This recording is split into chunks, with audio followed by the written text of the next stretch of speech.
स्वागत है आपका हमारे चैनल आवाज़ अदनान पर। उम्मीद करता हूं आप सब बहुत अच्छे होंगे।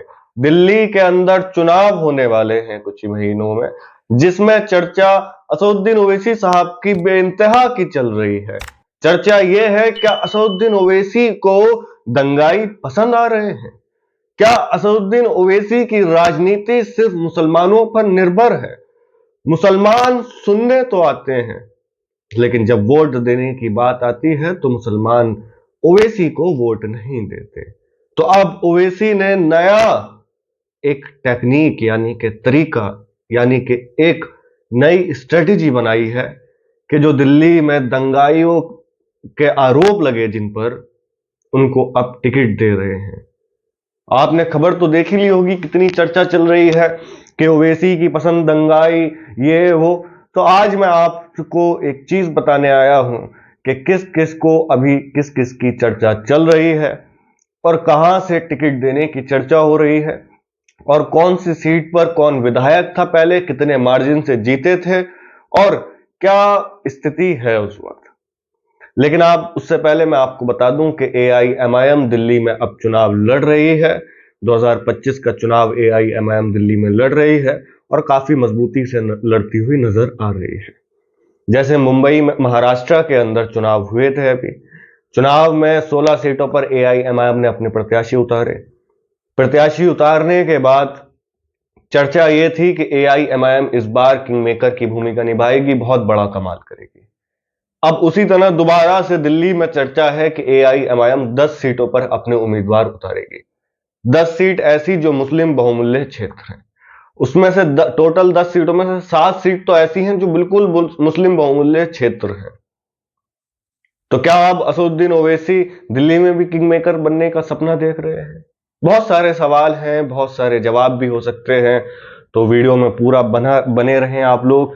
तो आप बाखूबी जानते हैं कि मुस्तफाबाद से एआईएमआईएम ने ताहिर हुसैन साहब को टिकट दिया है, जो कि 2020 में उन पर आरोप लगा था कि दिल्ली के दंगे कराए थे ये वो। अभी कोर्ट में मामला चल रहा है। ओवैसी साहब ने कहा है कि अभी कोर्ट में मामला चल रहा है। मीडिया ने, लोगों ने या किसी ने भी दोषी करार कर दिया, लेकिन कोर्ट ने अभी नहीं करा है। जब तक कोर्ट का फैसला नहीं आ जाता तो वो दंगाई का जो आरोप है वो उन पर पूरा का पूरा नहीं हो सकता है, कि उन्हें दंगाई नहीं कहा जा सकता।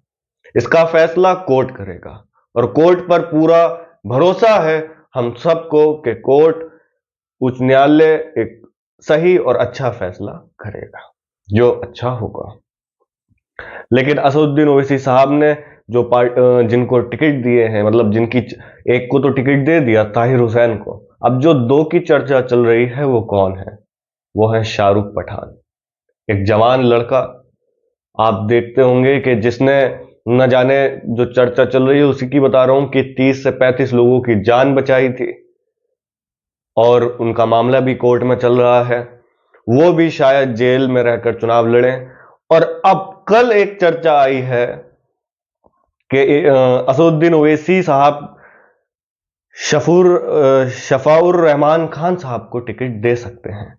अब इन दोनों की चर्चा कहां से चल रही है? एक टिकट मुस्तफाबाद से ताहिर हुसैन साहब को कंफर्म हो गया, अब ये जो दो हैं ये कहां कहां से लड़ेंगे? तो शफाउर रहमान साहब की जो चर्चा चली है वो ओखला से चली है। अब ओखला का क्या पिछला रिजल्ट है उसके बारे में बात करते हैं। ओखला से 2020 में आम आदमी पार्टी चुनाव जीती। आम आदमी पार्टी के विधायक बने अमानतुल्लाह खान, वो भी अभी काफी चर्चा में रहे हैं पीछे, आप अच्छी तरीके से जानते हैं। 2015 में भी अमानतुल्लाह साहब लड़े चुनाव और वो जीते। 2013 में आसिफ खान साहब चुनाव लड़े सेकंड पोजीशन पर कांग्रेस से। सेकंड पोजीशन पर आम आदमी पार्टी के इरफान उल्लाह साहब रहे और तीसरे, मतलब जो तीसरे नहीं, तीसरे, चौथे या पांचवें शायद नंबर पर एलजेपी पार्टी से अमानतुल्लाह साहब चुनाव लड़ते हैं और उनको 3747 वोट मिलते हैं 2013 में। 2013 से 2 साल बाद आम आदमी पार्टी से चुनाव लड़ते हैं। चुनाव लड़ने के बाद 1,04,270 वोट मिलते हैं उन्हें और 64,352 वोटों से चुनाव जीतते हैं। अब चर्चा यह है कि असदुद्दीन ओवैसी साहब अगर AIMIM दिल्ली के अंदर चुनाव लड़ती है और जो मजबूती से चुनाव लड़ेगी और असदुद्दीन ओवैसी साहब की जो स्ट्रेटजीज है उनमें चेंज आएगा, तो क्या AIMIM बीजेपी को फायदा पहुंचाएगी या फिर अपनी स्थिति मजबूत करेगी? तो जवाब यह हो सकता है कि आप अगर मुस्तफाबाद का देखें तो मुस्तफाबाद में 2015 में भारतीय जनता पार्टी चुनाव लड़ी। वो चुनाव तो लड़ती है, चुनाव जीती। चुनाव जीतते हैं 6031 वोटों से भारतीय जनता पार्टी के उम्मीदवार मुस्तफाबाद से 2015 में। कांग्रेस के उम्मीदवार दूसरे पोजीशन पर और तीसरे नंबर पर आम आदमी पार्टी के।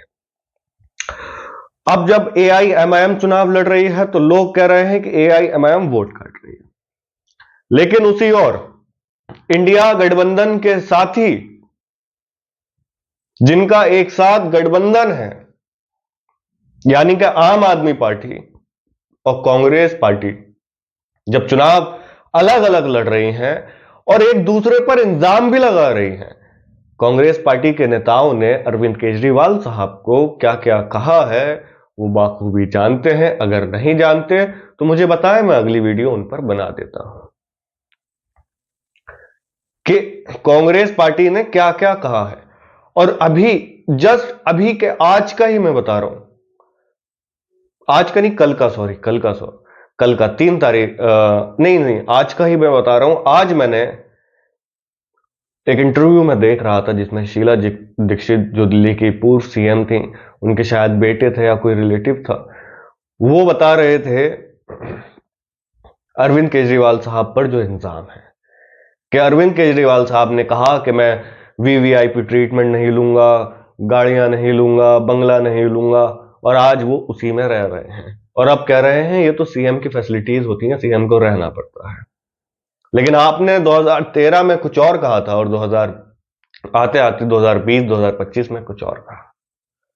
तो अगर ये कहा जाए ना कि जब कांग्रेस पार्टी अपने गठबंधन के खिलाफ और आम आदमी पार्टी अपने गठबंधन के खिलाफ चुनाव लड़ रही है और लड़ने के साथ साथ एक दूसरे पर इल्जाम लगा रही हैं, चोर कह रही हैं, तरह तरह की बातें कह रही हैं, तो फिर AIMIM क्यों नहीं लड़ सकती?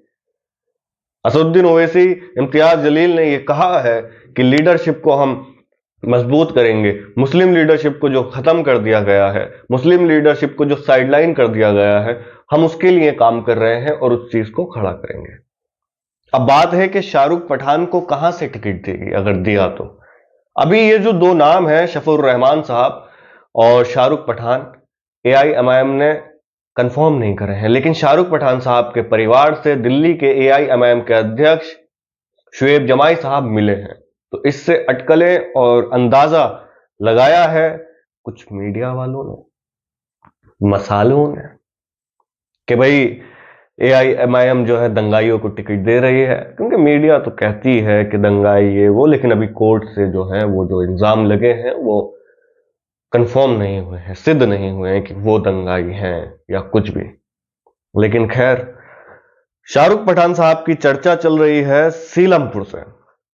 अब सीलमपुर का हम रिजल्ट जान लेते हैं। 2025 में भी जो 2020 में विधायक बने थे आम आदमी पार्टी से, चौधरी जुबैर साहब, उनको टिकट हुआ है।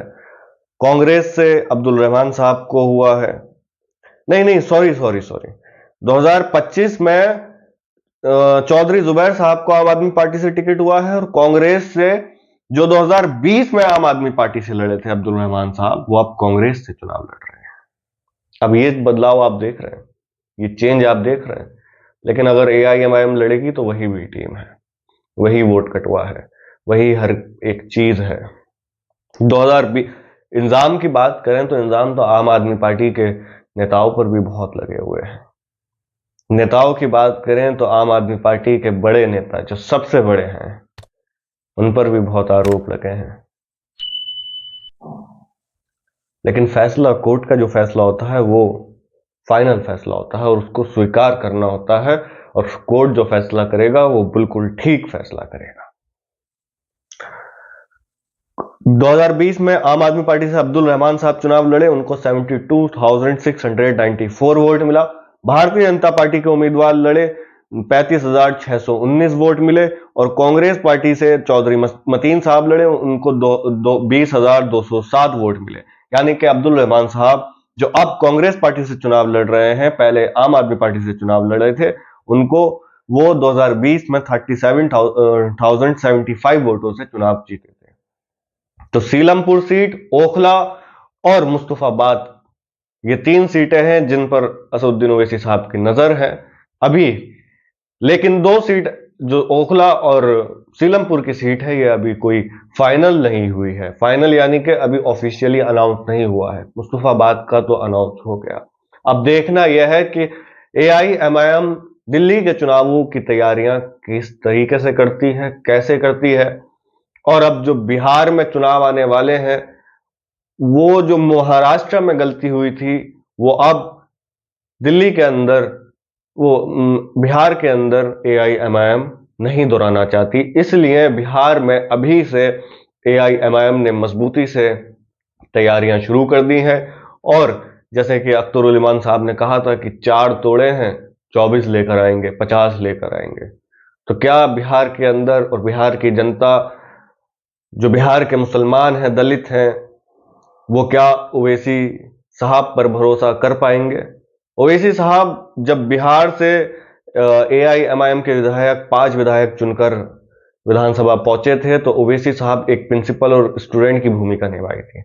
यानी कि जो महीनों में काम होता था, तो ओवैसी साहब बुलाते थे और पूछते थे कि बताओ क्या काम हुआ है, आपने क्या क्या काम करा है, क्यों नहीं करा, ये काम करा तो ये काम कैसे करा, कितना करा, और नहीं करा तो ये क्यों नहीं करा। इस तरीके से सीमांचल में तो AIMIM का दबदबा है, सीमांचल के बाहर भी AIMIM कदम रखेगी। खैर, अगली वीडियो एक बहुत इंटरेस्टिंग होने वाली है और आप लोग कमेंट करके जरूर बताएं कि आप AIMIM को सपोर्ट करते हैं। और दूसरी चीज, दिल्ली और बिहार के अंदर अगर AIMIM मजबूत होती है तो इसका पैगाम क्या जाएगा, कमेंट करके जरूर जवाब दें। अगर आपको वीडियो पसंद आई हो तो चैनल को जरूर सब्सक्राइब करें, वीडियो को जरूर लाइक करें।